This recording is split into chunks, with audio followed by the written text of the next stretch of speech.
இன்றைக்கி நம்ம என்ன பார்க்க போகிறோம்னா சீக்வன்ஸில் லைன் ஒர்க் எப்படி பண்ணுறது தான் பார்க்க போகிறோம். இது வந்து ப்ளவுஸில் ஹேண்ட் பார்ட்டில் ஃபுல்லாக லைன் ஒர்க்லாம் வருதில்ல, அந்த மாதிரி ஒர்க்கில் வந்து இந்த லைன்ஸ் வந்து ஆட் பண்ணிக்க முடியும். பேக்லேயுமே க்ரீன் கலர் நார்மல் சீக்வன்ஸும் கலர்ஸ் அரித்ரோட்டும் எடுத்திருக்கேன். இது வந்து நான் தயால்ஜி பிராண்ட் எடுத்திருக்கேன். இப்போ வந்து இதில் எப்படி ஸ்டிச் பண்ணலாங்கிறத நம்ம பார்ப்போம்.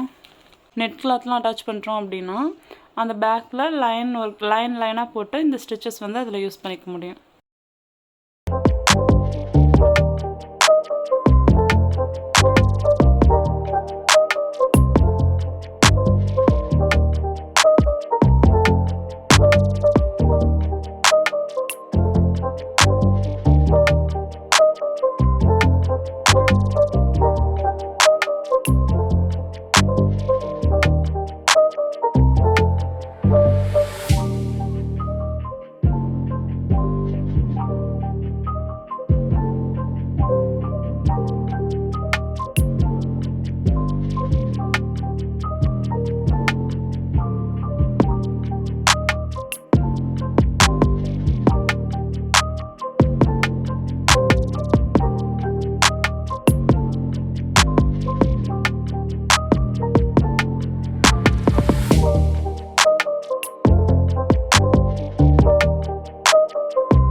இப்போ வந்து 5 எப்படி வச்சு ஸ்டிச் பண்ணுறதுங்கிறத பார்க்க போகிறோம். அந்த லைன்ஸ்லேயே இது 5 3 தான் வச்சு ஸ்டிச் பண்ணணும்னா அப்படிலாம் கிடையாது.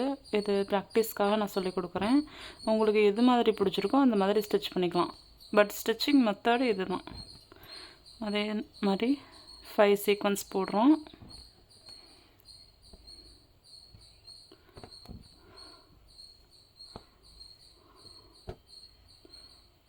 சீக்வன்ஸ் போட்டுட்டு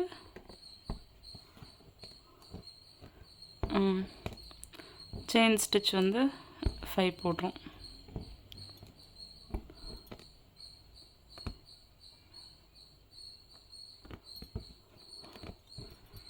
மறுபடியும் 5 போடுறோம்.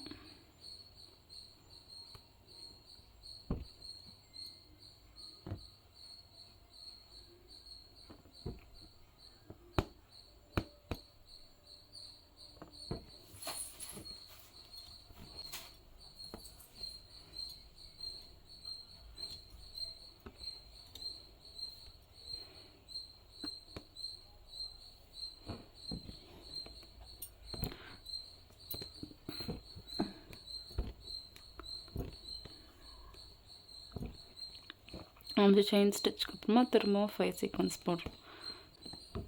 5 செயின் ஸ்டிச்சுக்கு அப்புறமா 5 செயினுக்கு அப்புறமா திரும்பவும் 5 சீக்வன்ஸ் போட்டு இந்த ஒர்க்கை வந்து கம்ப்ளீட் பண்ணுறோம். இதை வந்து நல்லா ப்ராக்டிஸ் பண்ணி பழகுங்க. ஏன் அப்படின்னா ஒரு கிராண்ட் லுக்கு சீக்கிரமாக, அதாவது குயிக்காக கொண்டு வரணும் அப்படின்னா இந்த ஸ்டிச் வந்து ரொம்ப ஹெல்ப்பாக இருக்கும். பார்க்குறதுக்கு ரொம்ப கிராண்டாகவும் தெரியும். ஏன்னா நம்ம கை ஃபுல்லாக லைன் போட்டுக்க முடியும். ஒரு எல்போ ஸ்லீவ் இருக்குன்னா சீக்கிரமாக ஒர்க் முடிக்கணும், அப்புறம் வந்து காஸ்ட்டுமே கம்மியாக தான் போடணும் அப்படின்னா இந்த ஸ்டிச் வந்து ரொம்ப ஹெல்ப் பண்ணும்.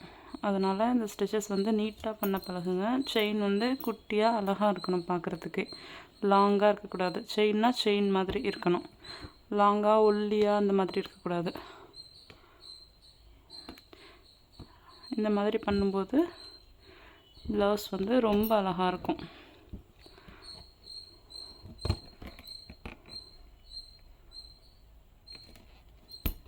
ப்ராக்டிஸ் பண்ணிக்கிட்டே இருங்க. நம்ம ஆன்லைன் கிளாஸஸ்மே எடுத்துகிட்ருக்கோம். ஃபீஸ் டீட்டெயிலுக்கு ஸ்க்ரீனில் தெரியிற நம்பருக்கு வாட்ஸ்அப் பண்ணுங்கள். தேங்க்யூ ஆல், பாய்.